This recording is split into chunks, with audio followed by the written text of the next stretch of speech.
রব্বুল আলামিন বলেন, তাবারাকাল্লাযী নাযালাল ফুরকানা আলা আবদিহি লিয়াকুনা লিল আলামিনা নাযীরা।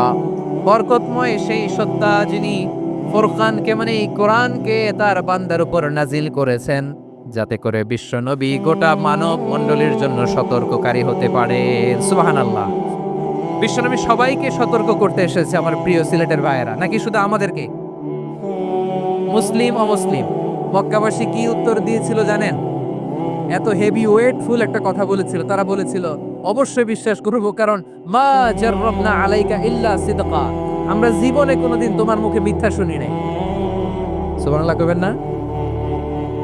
ও মিয়া, যে এলাকায় আপনি জন্মগ্রহণ করলেন, আপনার শৈশব, কৈশোর, আপনার তারুণ্য, আপনার যৌবন যেখানে কাটালেন, ওই এলাকার লোকেরা যদি এক বাক্যে বলে তুমি যা বলবা তাই বিশ্বাস করব, কারণ তোমার তো মিথ্যা কইতে শুনি নাই।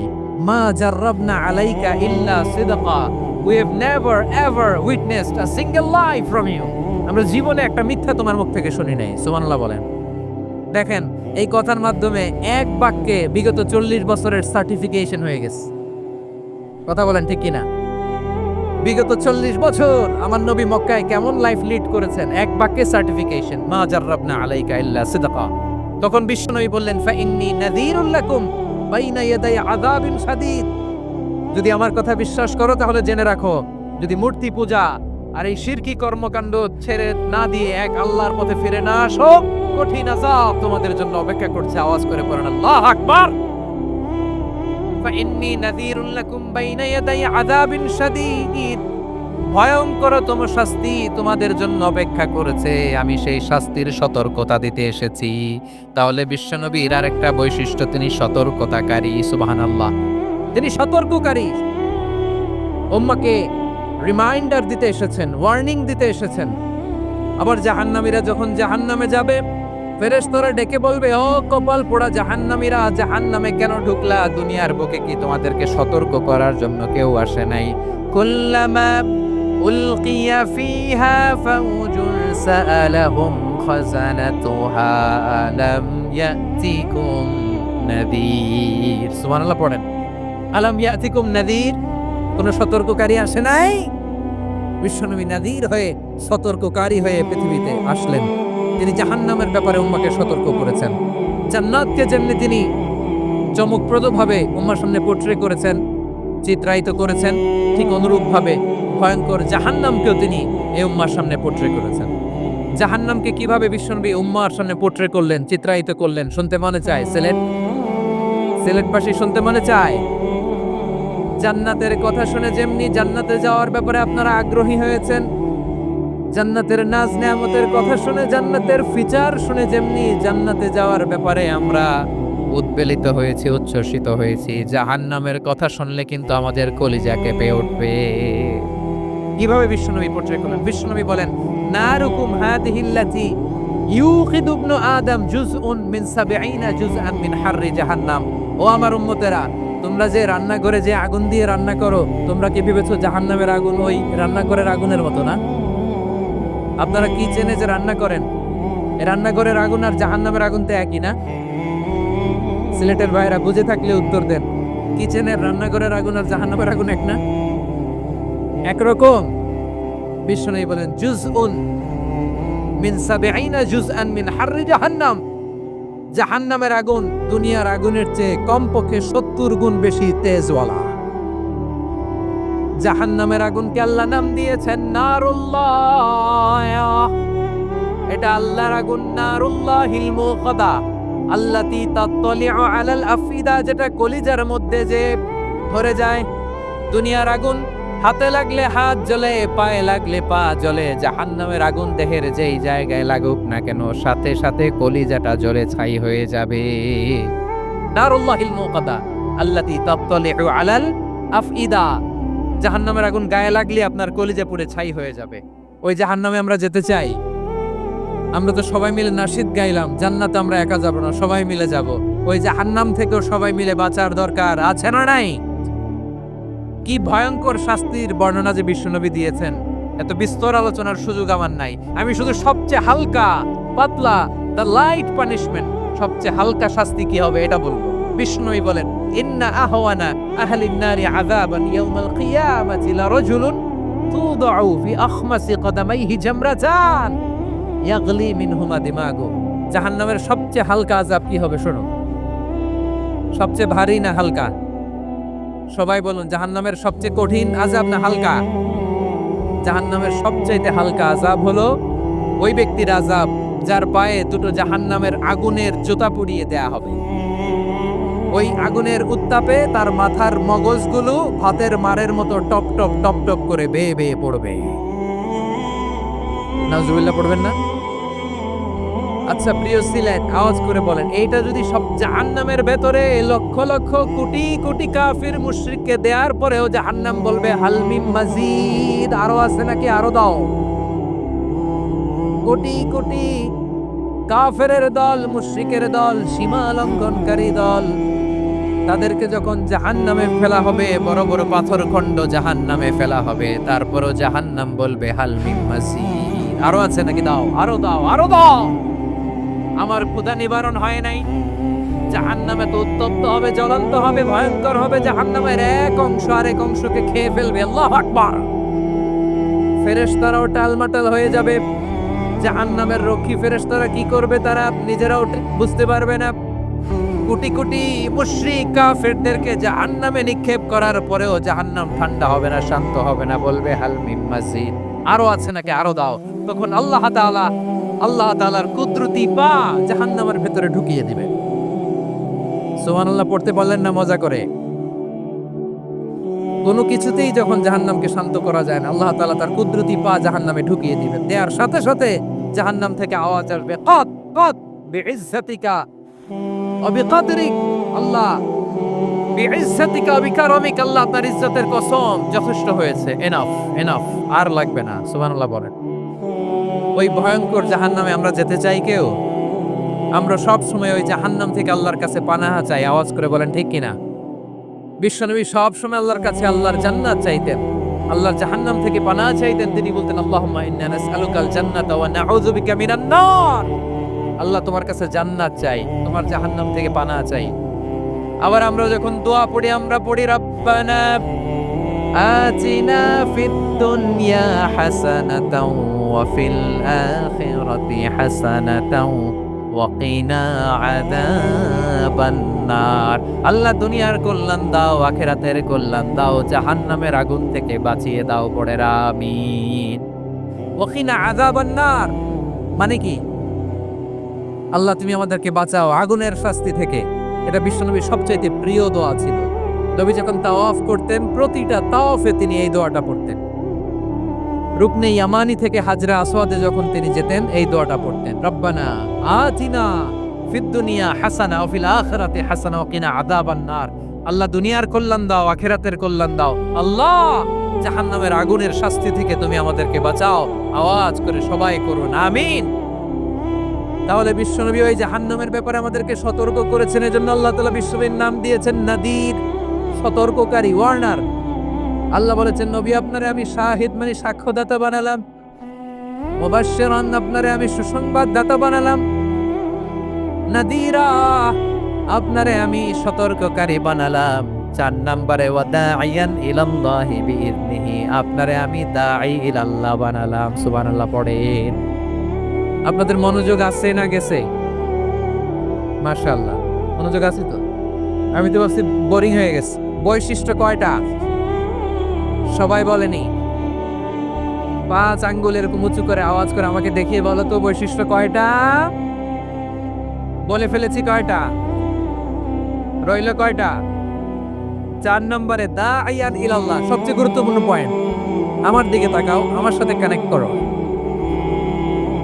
অনেক কিছু বলার আছে, আমার দিকে তাকাও। দাঈয়ান ইলাল্লাহ, বিশ্বনবীকে আল্লাহ তাআলা দায়ী করে পাঠিয়েছেন। বিশ্বনবী কি মানব মণ্ডলীকে নিজের দিকে ডাকে? দুনিয়ার দিকে ডাকে? কার দিকে ডাকে?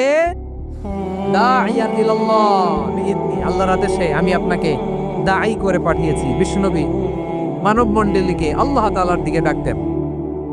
আল্লাহ তাআলা বলেন, ওয়ামান আহসানু কাওলাম মিম্মান দাআ ইলাল্লাহি ওয়া আমিলা সালিহান وقال إنني من المسلمين তার চাইতে ভালো কথা, শ্রেষ্ঠ কথা, কল্যাণকর কথা আর কার হতে পারে যে মানুষকে আল্লাহর দিকে ডাকে, সৎ কর্ম করে আর বলে আমি হলাম মুসলমান। সুবহানাল্লাহ বলেন।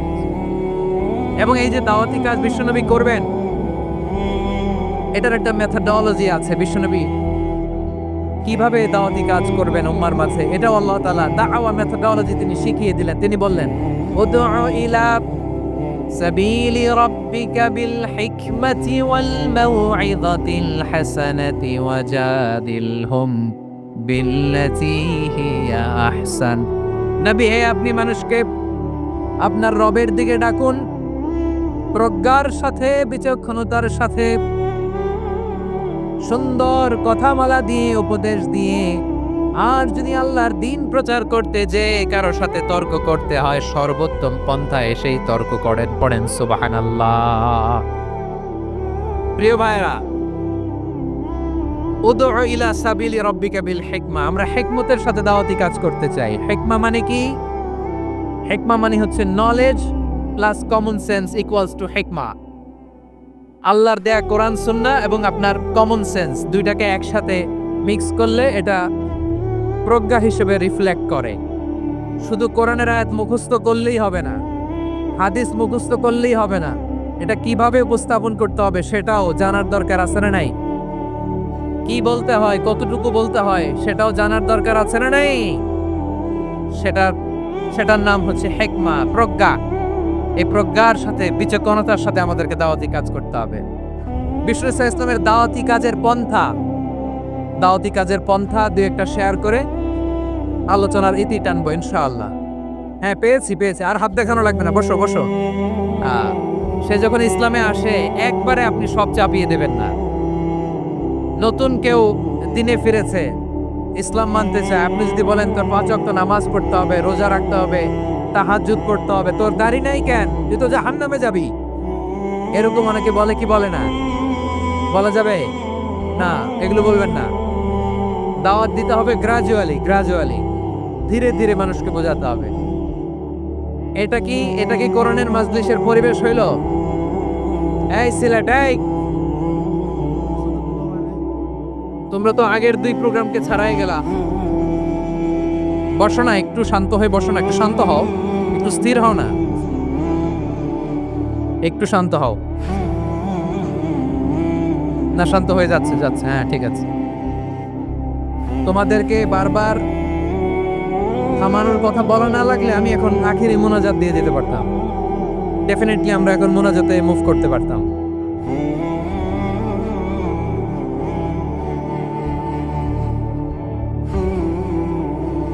তো 누구 좀 দিয়েছে?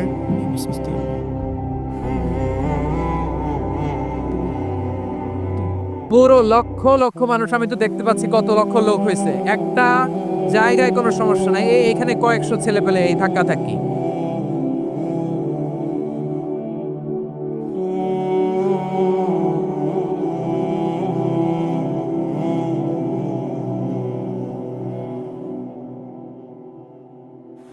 না নিজে শুনতে পারতেছো, না অন্যকে শুনতে দিচ্ছ, না আমাকে বলতে দিচ্ছ। কি করতেছো তোমরা? এগুলো কি করতেছো? একটু শান্ত হও না, শেষ করে দিচ্ছি, শান্ত হও। হ্যাঁ, মাশাআল্লাহ, এই তো শান্ত হচ্ছে। বসো।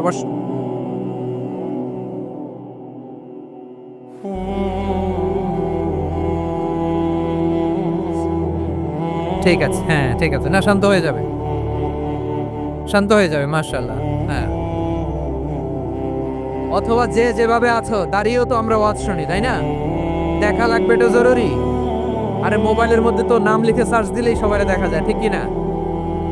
মোবাইলে দেখছো না, আমারে দেখছো না, তো হয়েছে তো, খালাস। বসার জায়গা পেলে বসো, না পেলে দাঁড়াও, দাঁড়িয়ে শোনো। হ্যাঁ, থাকো, এভাবে থাকো, খালাস। কয়েক মিনিট একটু থাকো। আলহামদুলিল্লাহ, হ্যাঁ, অনেক শান্ত হয়েছে। না, মাশাআল্লাহ, হ্যাঁ, পরিবেশ অনেক সুন্দর হয়েছে এখন। ঠিক আছে, আইন শৃঙ্খলা বাহিনীর ভাইরা, এই যে পুলিশ ভাইরা, আর কিছু বলার দরকার নেই। আমার দিকে, সবাই আমার দিকে। পুলিশ ভাইরা, এনাফ। হ্যাঁ, ঠিক আছে।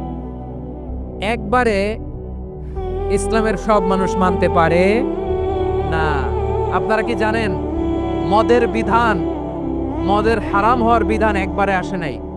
প্রথমে বলা হয়েছে মদে কিছু উপকারও আছে, ক্ষতিও আছে, তবে উপকারের চেয়ে ক্ষতি বেশি। সাহাবারা সাবধান হয়ে গেল। এরপর বিধান নাজিল হলো, তোমরা নামাজে যাওয়ার আগে মদ খেও না। 5 বেলা সাহাবারা আর মদের কাছেও যেতেন না, আরো সাবধান হয়ে গেল। সব শেষে ইন্নামাল খামরু ওয়াল মাইসিরু ওয়াল আনসাবু ওয়াল আজলামু রিজসুম মিন আমালিশ শাইতান ফাজতানিবু। মদ, জুয়া এগুলো শয়তানের কাজ, এগুলো থেকে বিরত থাকো। সবাই মদ খাওয়া থেকে একেবারে বিরত রইল। মদের মটকা হাড়ি ভেঙে সবাই মদিনার রাস্তায় ঢেলে দিল। মদের পানিতে পুরো মদিনার অলি গলি সয়লাভ হয়ে গেল। বলেন সুবহানাল্লাহ। তাহলে মদ কি একবারে হারাম হয়েছে? প্রিয় সিলেট, আওয়াজ করে বলেন, মদের বিধান, হারাম হওয়ার বিধান এটা কি একবারে হয়েছে? কেউ যদি ইসলাম মানতে চায় একবারে তাকে সবকিছু চাপিয়ে দেয়া যাবে না। আমাদের কাছে অনেকে আসে, এসে বলে, হুজুর আমার মেয়েটা পর্দা করে না, হুজুর পর্দা করে না, ওর জন্য দোয়া করেন। তা আমি বলি বয়স কত? বলে 22। তো 22 বছর বয়সে আগে কি করছেন? আগে পর্দা করাইছেন? না, করাই নাই। তো এখন তো আর হবে না। এখন তাকে আস্তে আস্তে বুঝান যে মা শালীন পোশাক পরো, একটু শালীন, যেমন আছে তেমনই থাকো, শালীন পোশাক। শালীনে অভ্যস্ত হলে বুঝান মারে একটু মাথায় কাপড় দাও, একটু হিজাব করো। ওইটাতে অভ্যস্ত হয়ে গেলে এরপরে তাকে নেকাবের দিকে আপনি আহ্বান করেন। ওইটাতে অভ্যস্ত হয়ে গেলে হাত মোজা, পা মোজা যদি করতে চায়, এইভাবে গ্রাজুয়ালি আগাতে হবে। প্রিয় ভাইয়েরা, সবচেয়ে গুরুত্বপূর্ণটা আগে, তারপরেরটা পরে। জি ঠিক আছে। সিলেট, আজকে কি করছো এটা মনে থাকবে।